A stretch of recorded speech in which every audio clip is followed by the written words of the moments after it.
जी, मेरा नाम मोहम्मद आदिल है और मैं मुजफ्फरनगर के एक गांव का निवासी हूं, जिस गांव का नाम है नरा। देखिए, अभी हम खड़े हैं मुजफ्फरनगर से टच होता हुआ एक गांव है सिंधावली के नाम से। उस गांव में हमारा एक फार्म है और यहाँ अपने फार्म पे हम खड़े हुए हैं। अभी हमने पिछली वीडियो जो बनाई थी वो अपने गांव नरे के अंदर थी हमारे, और जो अभी हम वीडियो बना रहे हैं प्रेजेंट टाइम में, ये हमारी वीडियो सिंधावली वाले फार्म पे। देखिए, अभी हम जो इस फार्म पे खड़े हुए हैं, यहाँ हमारे पास ये समथिंग 8,500 बर्ड है RIR का। ये मेल बर्ड है हमारे पास। देखिए, जो आप ये बर्ड देख रहे हैं, ये हमारे यहाँ का ही बर्ड था। हमने हैचरी के अंदर अंडा रख के अपने यहाँ का बर्ड निकाल के, जो इसकी फीमेल थी वो हमने मार्केट के अंदर सेल कर दी थी और मेल हमने अपने पास ही रोक लिया था। देखिए, पोल्ट्री फार्मिंग में आने के लिए सबसे पहले किसान को क्या चाहिए कि उसको भरपूर नॉलेज होनी चाहिए अपने काम को करने की, क्योंकि कोई भी काम आदमी करता है तो वो एकदम से सक्सेस नहीं होता। ठीक है, अगर सक्सेस मिलेगी तो आपको प्रॉपर जानकारी होना चाहिए, तभी आपको सक्सेस मिल सकती है। लेकिन अगर कोई किसान अपने काम को शुरुआत करता है और उसको नॉलेज नहीं होती तो ये काम नहीं करना चाहिए। प्रॉपर नॉलेज होगी तभी आपको प्रॉफिट होगा, तभी आप काम की शुरुआत करिए। देखिए, अगर प्रतिशत की बात करें, आप बता रहे हैं, आप बोल रहे हैं कि कितना प्रतिशत इस काम में प्रॉफिट है और कितना नुकसान, तो मैं आपको बताना चाहता हूं आपके चैनल के माध्यम से कि अगर आप देसी पोल्ट्री फार्मिंग में आना चाहते हैं तो आपको 100% भी प्रॉफिट हो सकता है और 100% लॉस भी हो सकता है। ये प्रॉफिट और लॉस मैटर करता है तुम्हारे मैनेजमेंट के ऊपर। ठीक है, और मैनेजमेंट आप तभी बना सकते हैं जब आपको जानकारी होगी। सीधा से सिंपल सा फंडा है, क्योंकि जानकारी होना ये बड़ी बात है। ठीक है, पैसा हर किसी के पास है, हर कोई इन्वेस्ट कर सकता है, पर लेकिन इन्वेस्ट आप किस फील्ड में कर रहे हो, उस फील्ड की आपको नॉलेज है ये नहीं है। क्योंकि माल को, अपने प्रोडक्ट को तैयार करना बड़ी बात नहीं है, प्रोडक्ट को सेल करना, अच्छे ढंग से तैयार करना, एक अच्छा दाना खिला के तैयार करना, एक अच्छी जगह से बच्चा खरीद कर तैयार करना, ये मैटर करता है। देखो, मैं आपको स्टेप बाय स्टेप सारी बात बताने जा रहा हूँ, आप समझिए। देखिए, अगर आप एक देसी पोल्ट्री फार्मिंग करना चाहते हैं तो आपको सबसे पहले नीड होगी कि आप एक अच्छी दिशा का फार्म बनाइए, जिस फार्म की लंबाई चौड़ाई मैटर करेगी और उसकी दिशा मैटर करेगी। ठीक है, अब उसकी लंबाई आप 50 फीट रखे, ठीक है, चौड़ाई उसकी 30 फीट रखे। चौड़ाई 25 से 30 फीट होनी चाहिए, लंबाई आप जितनी मर्जी कर सकते हैं। ठीक है, जितने आपको बर्ड पालना है उससे आप कैलकुलेशन करके रख सकते हैं। ये बात ध्यान रखें कि 1 स्क्वायर फीट में एक बर्ड रहता है जब तक बच्चा 1.5 kg तक होता है। अगर हमें मीट के लिए कोई भी बर्ड तैयार करना है तो हम उसको 2 स्क्वायर फीट जगह देंगे। यदि अगर हम लेयर पोल्ट्री फार्मिंग की काम कर रहे हैं, जैसे हम देसी मुर्गी से अंडा लेना है हमको, तो हम उसको 2.5 स्क्वायर फीट कम से कम जगह देंगे। उसी हिसाब से आपको जितना बच्चा रखना है उसी हिसाब से आप अपने फार्म की कैलकुलेशन करके अपने फार्म को घिराई कर ले। दूसरी बात, अपने फार्म की दिशा कैसे देखें। फार्म की जो दिशा होनी चाहिए पूरब से पश्चिम होनी चाहिए।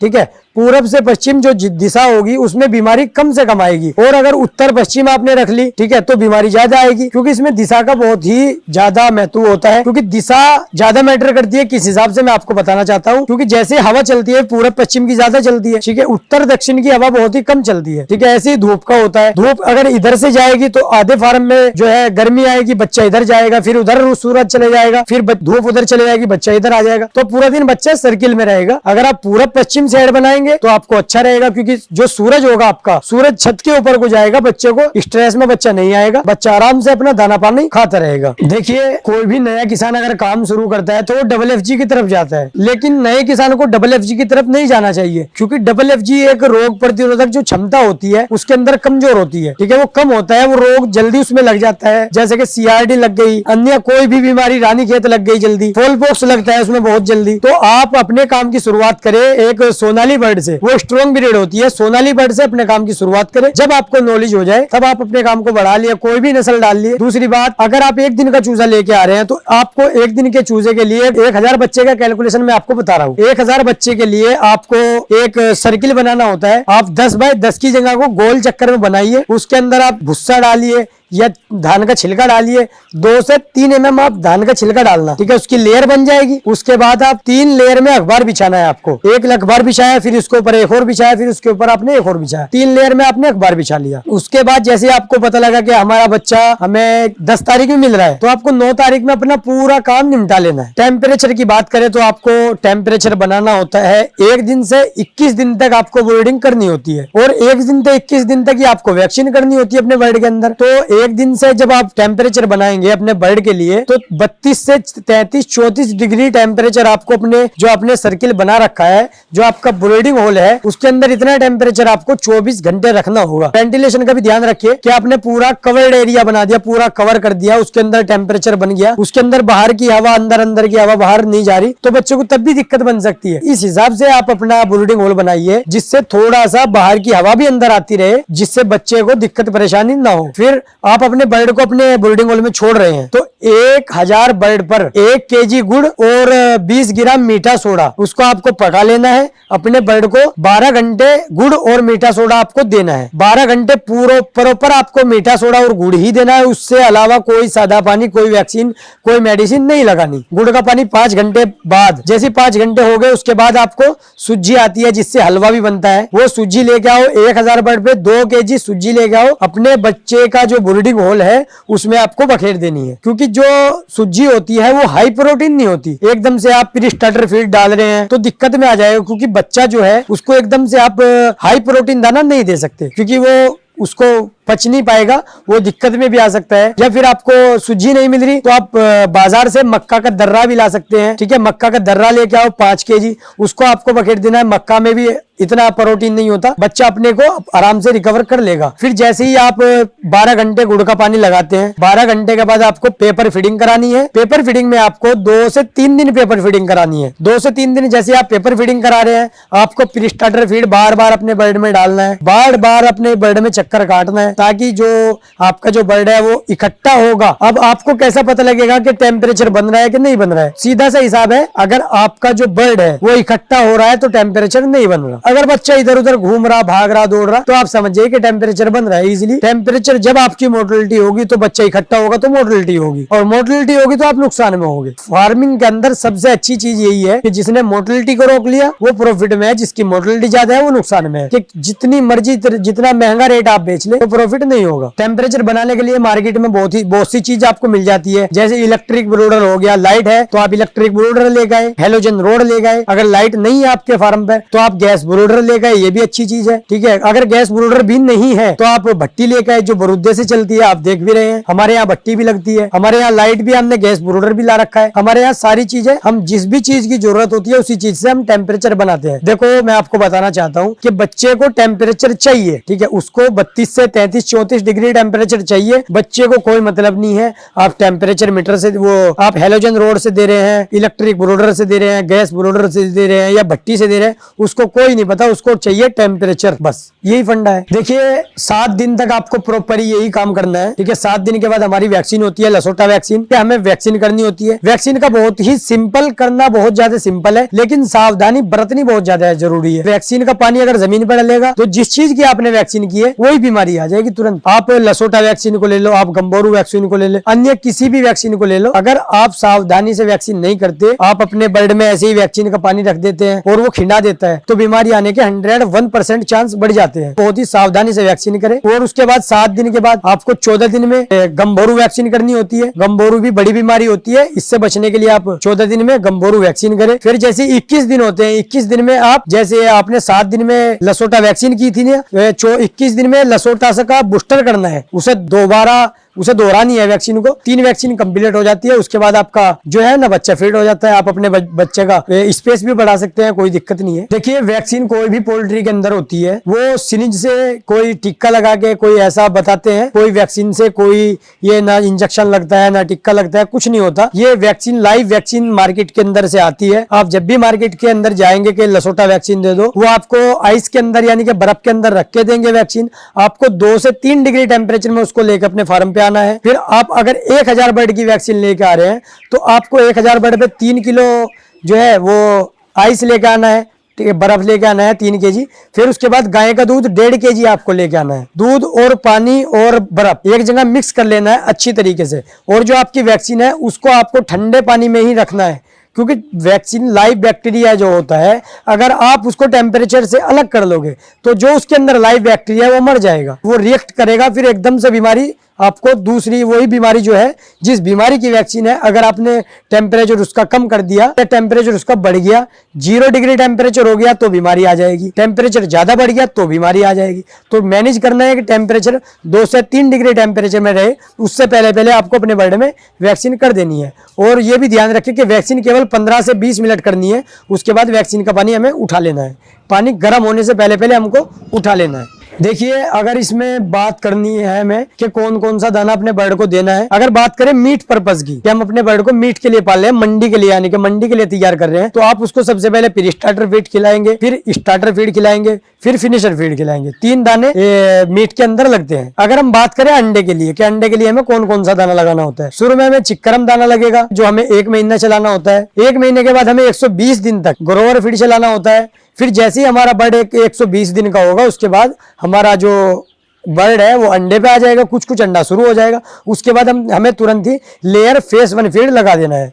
फिर जैसे ही हमें ऐसा लगे कि हमारी मुर्गी काफ़ी टाइम से 6-7 महीने से अंडा दे रही है, फिर हमें लेयर फेस 2 चला देना है।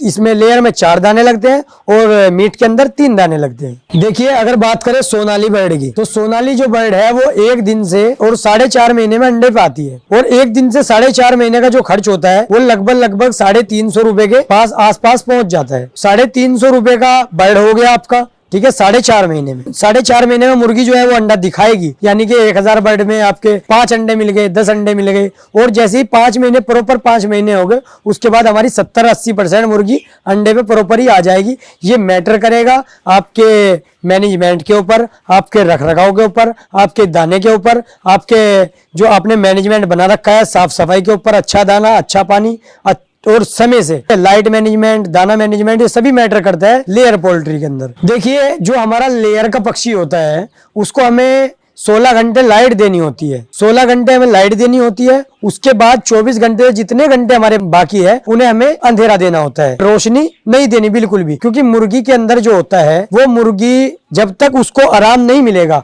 आप उसको 7 से 8 घंटे बैठने के लिए नहीं दोगे, तो वो मुर्गी अंडे को नहीं बना पाएगी। क्योंकि मुर्गा जो होता है, मुर्गी के पास रहेगा तो उसको परेशान करेगा, इधर से उधर दौड़ाएगा। जब रोशनी होगी, फार्म के अंदर लाइट जली होगी, तो मुर्गा यही काम करता रहेगा और मुर्गी बैठेगी नहीं तो वो अंडा नहीं बना पाएगी। ठीक है, यही मैनेजमेंट है कि मुर्गी जब 8 घंटे आप उसको रोशनी नहीं दे रहे हैं, अंधेरा दे रहा है, तो मुर्गी बैठेगी, ठीक है, वो अपने अंडे का साइज बनाएगी। जब अंडे का साइज बनेगा, अंडा पूरा बनेगा, तो जैसे ही रोशनी निकलेगी, सुबह होगी, तो 8, 8:30, 9 बजे से मुर्गी अंडा देना शुरू करेगी और शाम में 3, 3:30, 4 बजे तक अंडा देगी। देखिए, सोनाली मुर्गी जो होती है वो कम अंडा देती है। और ब्रीड के हिसाब से, जैसे ब्लैक एस्ट्रोलोप को ले लो या RIR को ले लो, उनके हिसाब से कम अंडा देती है। इतना कम नहीं देती कि बस कम अंडा देती है, यानी कि ये समझ के चलिए कि अगर ब्लैक एस्ट्रोलोप ये तुम्हारी 350 अंडा दे रही है, तो RIR वहीं पे 300, 320, 330 अंडा दे रही है। वहीं पे सोनाली 280, 290, 300 अंडा दे रही है। देखिए, मुर्गी की तो लाइफ, हमने जब ट्रेनिंग ली थी, हमें लिखवाया गया था, हमें बताया भी गया था कि एक जो मुर्गी होती है उसकी लाइफ जो होती है वो 8 साल होती है। लेकिन जो अंडा देने की कैपेसिटी होती है वो 18 महीने होती है। केवल आपका जो लेयर का पक्षी है वो 18 महीने अंडा देगा। ठीक है, वैसे अगर उसको रखना है तो वो 8 साल तक जीवित रह सकता है। देखिए, मेरा मानना यह है कि आप अपने बर्ड को केवल 1 सीजन के लिए अंडा दिलाएं। जैसे आपने दिसंबर में अंडा आपका शुरू हो गया, दिसंबर, जनवरी, फरवरी, मार्च, अप्रैल तक आपको अंडा ले लेना है। उसके बाद अपने माल को मार्केट के अंदर सेल कर देना है। क्योंकि गर्मी में अंडे की डिमांड कम हो जाती है, अंडा उठाने वाला नहीं मिलता कोई, तो आपको उससे पहले अपने माल को सेल कर देना है। अब ये जो आपको 6 से 7 महीने मिले हैं, 5 महीने मिले हैं, ये आपको अच्छा होता है कि आपकी अगर मार्केट है तो आप बहुत ही अच्छा पैसा कमा सकते हैं। क्योंकि सर्दी का जो विंटर सीजन होता है, ये अच्छा खासा सीजन होता है अंडे से पैसा कमाने के लिए। बहुत से फार्मर ऐसे होते हैं जो 12-12, 15-15 हज़ार मुर्गियां डालते हैं, वो केवल सर्दी का सीजन करते हैं और माल गर्मी शुरू होती है, माल को अपने निकाल देते हैं। एक लाट डालते हैं, एक जैसे कि हमारे पास 10,000 मुर्गी थी, हमने वो मार्च अप्रैल लगती ही माल को बेच दिया। फिर हम तुरंत ही एक लोड डाल लेंगे मंडी के लिए, मीट के लिए, उसे मंडी में सेल कर देंगे। वो 3 महीने में मंडी में सेल हो जाएगा। फिर उसके बाद जैसे ही 3 महीने पूरे हो गए, फिर हम अगली सर्दी के लिए अपने फार्म पे माल डाल लेंगे। जो हमारा माल सर्दी शुरू होने से पहले अंडा शुरू हो जाएगा। फिर हमारा वही जो हमने पिछले साल किया था वो इस साल है हमारा। देखिए, अगर आपको एक ऐसा करना है कि आपको मार्केट के अंदर एक ऑर्गेनिक एग चाहिए। आपके यहाँ ऑर्गेनिक एग बिकता है तो आप 500, 400, 1000 मुर्गी रख के उसको आप फ्री रेंज में निकाल सकते हैं। फ्री रेंज का निकालने का मकसद यह होता है कि अगर आप 70-80 ग्राम अपने बर्ड को दाना दे रहे हैं तो आप 50 ग्राम दाना देकर अपने बर्ड को बाहर निकाल के फ्री रेंज में, ऐसा नहीं है कि बाहर निकाल दिया वहां कुछ दाना ही नहीं डाल रखा, कोई हरा पत्ता नहीं है, कोई साग सब्जी नहीं है, तो फ्री रेंज में क्या मतलब है निकालने का। फ्री रेंज का मतलब यही होता है कि जब आप उसको देसी चीज खिलाएंगे तभी तो ऑर्गेनिक एग बनेगा। ऐसे नहीं है कि मेरे पास मैदान है, मैंने पक्षी को बाहर निकाल दिया और लोगों को बता रहा है कि ऑर्गेनिक एग है। कैसे ऑर्गेनिक एग है? ऑर्गेनिक एग उसी को बोलते हैं कि आप कम से कम दाना देके और उसको फ्री रेंज में निकाल के मंडी का वेस्टेज लेके आ जाओ भैया, फिर अपने जो खेत होते हैं उसके अंदर बरसिंग बोलो, बाजरा बोलो, उसकी कटिंग करके अपने बर्ड को खिलाओ, उससे जो अंडा आएगा उसको ऑर्गेनिक एग बोलेंगे और उससे आपकी फीड की कॉस्ट भी बच सकती है। फ्री रेंज में मुर्गी को क्या फायदा होता है, आपका सवाल है। ये सवाल बहुत ही अच्छा है, क्योंकि अगर कोई भी चीज हो, अब हम फार्म के अंदर रख रहे हैं तो ये इधर से भागेगी, इधर को जाएगी इसी के अंदर। अब जो पक्षी होता है ये उड़ने वाली एक ब्रीड है सोनाली। सोनाली को ले लो, RER को ले लो, ब्लैक एस्ट्रोलोप को ले लो, बाहर फ्री रेंज में निकाल के मुर्गी खुश हो जाती है। वो इधर से उधर दौड़ेगी, इधर से उधर दौड़ेगी। तो यही है कि फ्री रेंज में निकाल के बीमारी से बच जाता है बर्ड। अच्छा घूमता है, अच्छे वातावरण में रहता है, बाहर घूमता है, अच्छा अच्छा खाता है, उसको जिस भी चीज की नीड होती है वो उठा के खा लेती है आराम से। देखिए बीमारी ऐसा नहीं है कि बीमारी केवल बॉयलर के अंदर ही आती है और देसी के अंदर नहीं आती, ऐसा कुछ नहीं है। ये बीमारी बॉयलर के अंदर भी यही बीमारी है सेम और देसी के अंदर भी यही सेम बीमारी है। जो उसमें अट्रैक्ट करेगी बीमारी वो इसमें करेगी। CRD उधर भी आती है, CRD इधर भी, रानीखेत उधर भी लगती है, रानीखेत इधर भी। तो लेकिन फर्क बस इतना है कि जो बॉयलर होता है उसमें बीमारी लगती है तो वो जल्दी ही बीमार हो जाता है, क्योंकि उसकी रोग प्रतिरोधक जो क्षमता होती है वो कम होती है, वो स्ट्रोंग नहीं होती। अब देसी की तरफ जाएंगे तो ये बीमारी से लड़ती है। ये बात तो है कि ये बीमारी से लड़ती है। 4-5 दिन फार्मर अगर ना भी ध्यान दे तो ये बीमारी से लड़ती रहेगी। अगर अंडे वाली मुर्गी है तो अंडा कम कर देगी, अगर ज्यादा ही लापरवाह फार्मर है तो अंडा बंद कर देगी। मोर्टलिटी बिल्कुल आखिरी स्टेज में जाके मोर्टलिटी शुरू होती है, और जो बॉयलर होता है उसमें पहले दिन से मोर्टलिटी शुरू हो जाती है। इतना तो फर्क है, लेकिन बीमारी सेम। देखिए जो आप बता रहे हैं कि जो चोंच मारते हैं, ये केवल 2 ही नस्ल के अंदर ऐसी बात होती है, एक तो RIR, एक कोकरेल। यही 2 ब्रीड होती है जो चोंच मारती है, और उस चोंच मारने को बोलते हैं कैनाबलिज्म। ये भी एक बीमारी है। अब कैनाबलिज्म का इलाज कैसे करना है?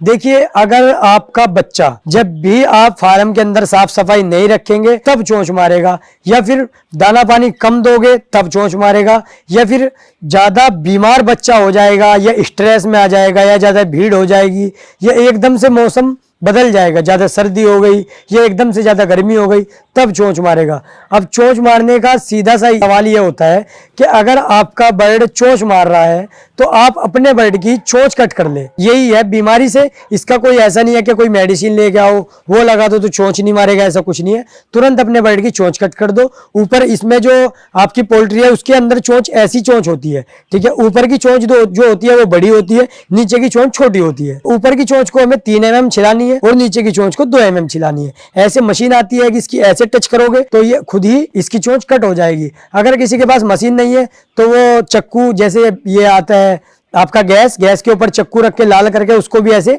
टच करके छिला सकते हैं। केवल कैनाबलिज्म से बचने के लिए यही एक है कि अपने बर्ड की चोंच कट कर दे, तुरंत ही कैनाबलिज्म खत्म हो जाएगा। अब ये कैनाबलिज्म समझिए, जब अपने बर्ड में कैनाबलिज्म आ जाता है तो ये घातक बीमारी है, क्योंकि मंडी के अंदर जो बिकता है वो अच्छा मुर्गा बिकता है, रेट जो मिलता है वो अच्छे मुर्गे का मिलता है। जब कैनाबलिज्म आ गया तो पूंछ खत्म हो गई, और पूंछ खत्म हो गई तो रेट नहीं मिलेगा, क्योंकि मार्केट के अंदर बिकता है मोरसा मुर्गा, जिसकी पूंछ भी लंबी हो और उसकी कलंगी लंबी हो, पक भी उसमें भरे हुए हो। तो ये कैनाबलिज्म से अगर बचा लिया तो मार्केट के अंदर रेट है, अगर कैनाबलिज्म लग गया तो मार्केट के अंदर रेट नहीं है। देखिए मार्केट की बात करें, सबसे पहले तो मार्केट आपको अपने लोकल में बनानी चाहिए, क्योंकि लोकल की मार्केट से अच्छी कोई मार्केट नहीं है, ये मैं दावे के साथ कह सकता हूँ। क्योंकि मंडी के अंदर एक फिक्स रेट होता है। ये जो FFG है ये बिक रहा है 130 रुपए, 120 रुपए kg। RIR है मेल वो बिक रहा है आपका 180 रुपए, 220 रुपए, 200 रुपए kg। ऐसे ही ब्लैक एस्ट्रोलोप है, ऐसे ही सोनाली है। और अगर आपकी मार्केट के लोकल मार्केट की बात करें तो वहीं पे आप 350 रुपए केजी बेच सकते हैं, जैसे हम बेचते हैं अपने फार्म से 350 400 रुपए केजी भी बेचते हैं। लोकल मार्केट से अच्छी कोई मार्केट नहीं होती। अगर आपके पास अपनी लोकल मार्केट नहीं है तो आप मंडी जाइए, मंडी में विजिट करिए। मंडी में जब आप विजिट करेंगे आपको कोई नहीं मिलेगा, बात मिलेगा तो आपको लूटने वाले मिलेंगे सब, कि इधर दे दो, इधर दे दो, इधर दे दो। तो आपको चाहिए कि आप एक अच्छे आदमी से मिलके अपने काम की शुरुआत करें, अपने काम को शुरू करें और अपने माल को तैयार करें। और जब आपका माल तैयार हो जाए तो एक वीडियो बनाए, हमारा व्हाट्सएप नंबर है, एक वीडियो बना, हमारे को वीडियो डाले, हम आपका जो माल है वो अच्छे रेटों में सेल करा देंगे, कोई दिक्कत नहीं है। देखिए, अगर कोई किसान भाई अपना काम स्टार्ट करना चाहता है तो बिल्कुल हमारे पास कॉल करिए, हम उसको टाइम देंगे, अच्छी तरीके से समझाएंगे कि इस काम में कहाँ कहाँ नुकसान हो सकता है और कहाँ कहाँ फायदा हो सकता है। आप आगे बढ़िए, काम की शुरुआत करिए। जब तक आगे नहीं बढ़ेंगे, सोचते रहेंगे तो सोचते सोचते एक दिन वो होगा कि सोचते ही रह जाएंगे और जाने वाले निकल जाएंगे। ठीक है, तो आप आगे बढ़िए, काम की शुरुआत करिए। जब तक काम की शुरुआत नहीं करेंगे जब तक कुछ पता नहीं लगेगा। अब मैं आपको सीधा सा इस सवाल बताता हूं कि अगर आप एक दिन में 10 फार्मों पे विजिट करते हैं तो आपको कोई नॉलेज नहीं आएगी। ठीक है, आप मेरे फार्म पे आएंगे एक दिन के लिए, 2 दिन के लिए, 3 दिन के लिए, कोई नॉलेज नहीं आएगी। आप जब तक अपने काम की प्रैक्टिकल खुद ही नहीं करोगे तब तक नॉलेज नहीं होगी। केवल इतना होगा कि ट्रेनिंग लेके क्या होता है कि हम आपको लिखवा देंगे कि CID आएगी, इसके लक्षण क्या होते हैं, इलाज क्या होता है, बचाव क्या होता है, रानीखेत का क्या होता है, रानीखेत की वैक्सीन कैसे होती है, ये केवल लिखवा सकते हैं। जब आपके बर्थडे में CID आएगी और आप उसको खुद ही प्रैक्टिकल करके ठीक करेंगे तो तब आपको समझ में आएगी कि CID तो ऐसी होती है और ऐसे खत्म होती है। तो प्रैक्टिकल जब तक खुद से शुरू नहीं करोगे जब तक समझ में नहीं आएगा। तो काम की शुरुआत करिए, अच्छी जगह से ट्रेनिंग लिए, हमारे से जुड़िए, हम आपको अच्छी जानकारी देंगे। ठीक है, हमारे व्हाट्सएप नंबर पर कॉल करिए, व्हाट्सएप पे मैसेज करिए। हमारे चैनल भी हमारा चैनल है खुशहाल फार्मिंग के नाम से, हमारे चैनल को विजिट करिए। हमारे चैनल पे बीमारी से रिलेटेड वीडियो हम बनाते रहते हैं, हमारे चैनल को विजिट करिए। देखिए, अगर कोई नया किसान अपने काम की शुरुआत करना चाहता है तो हमसे बिल्कुल संपर्क कर सकता है। अगर चूजा चाहिए तो चूजा मिल जाएगा, दाना चाहिए दाना मिल जाएगा, अगर मार्केट में माल बेचना हो तो वो भी माल बिक जाएगा आराम से, कोई दिक्कत नहीं है। पूरी गारंटी हमारी होगी। अंडा आ रहा है तो अंडा भी बिकवाएंगे, माल भी बिकवाएंगे, चूजा भी मिलेगा हमारे यहाँ। Sonali, RIR, black australorp, FFG, Kadaknath, सभी नस्ल का चूजा हमारे पास अवेलेबल होता है। आप हमारे से कांटेक्ट करके हमारे से चूजा खरीद सकते हैं और अपने काम को आगे बढ़ा सकते हैं। देखो, इस काम में उधार नहीं चलता, ये केवल नगद का काम है। अगर आपको बच्चा चाहिए तो पैसा दीजिए, बच्चा लीजिए, दाना चाहिए पैसा दीजिए, दाना लीजिए। आपको माल बेचना है, माल आपके फार्म पे गाड़ी लगेगी। ठीक है, आपके पास ही कांटा होगा, गाड़ी का कांटा होगा। ठीक है, गाड़ी का कांटा होगा, जितना वेट आपका बैठ रहा है उसी रेट के हिसाब से आपको फार्म पे ही पेमेंट होगा। ये कैश, ये माल इधर, इधर पैसा, इधर माल, इधर पैसा, ये कैश और कैश काम है। बिल्कुल पहली बात तो यही है कि उधार नहीं चलता, क्योंकि पोल्ट्री के अंदर का उधार जो होता है वो कभी निकलता नहीं। मैं कई लाख रुपए गवा चुका हूँ, अभी भी मेरे पैसे 2-3 जगह फंसे हुए हैं। तो उधार का पैसा पोल्ट्री के अंदर से कभी नहीं निकलता, क्योंकि जब भी मैंने किसी आदमी को विश्वास करके माल उधार दिया है तो उसके फार्म पे जाते नुकसान हो जाता है।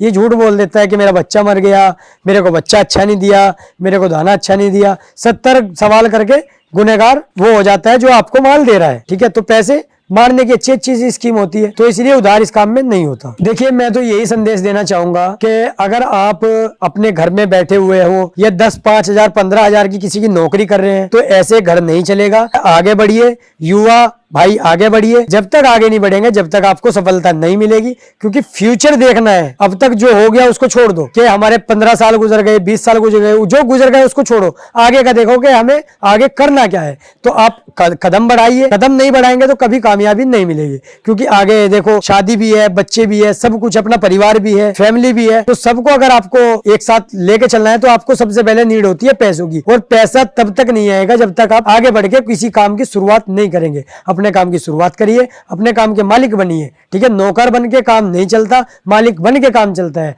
अभी मैं आपको अपने बात बताऊं कि अभी अगर मैं अपनी प्रॉफिट की बात बताना चाहता हूं, एक सरकारी नौकरी वाला अगर 30-35 हजार रुपए, 40 हजार रुपए अपने महीने की अर्निंग कर रहा है तो उस सरकारी नौकरी वाले से मैं अभी अल्हम्दुलिल्लाह जैसे 2 नौकरी वाले होते हैं उससे मैं अकेला कमा रहा हूँ, इसी हिसाब से आप कैलकुलेशन कर सकते हैं। तो आगे बढ़िए, काम की शुरुआत करिए, कोई दिक्कत नहीं है, अच्छा काम है। आके विजिट कीजिए, हमारे व्हाट्सएप नंबर से जुड़िए, हमारे नंबर से जुड़िए, हमारे चैनल से जुड़िए, हमारे चैनल को विजिट करके फॉलो भी कीजिए। और हमारा व्हाट्सएप नंबर है 6397584105। इस पे आप कॉल भी कर सकते हैं और व्हाट्सएप मैसेज भी कर सकते हैं। तो चलिए दोस्तों, अगर आपको हमारी दी हुई जानकारी आपको अच्छी लगी है तो प्लीज हमारे चैनल को सब्सक्राइब करिए और वीडियो को लाइक करिए, जरूरतमंद लोगों तक शेयर करिए। तो चलिए दोस्तों, मिलते हैं बहुत ही जल्द एक नई और अच्छी वीडियो के साथ। तब तक के लिए जय जवान जय किसान।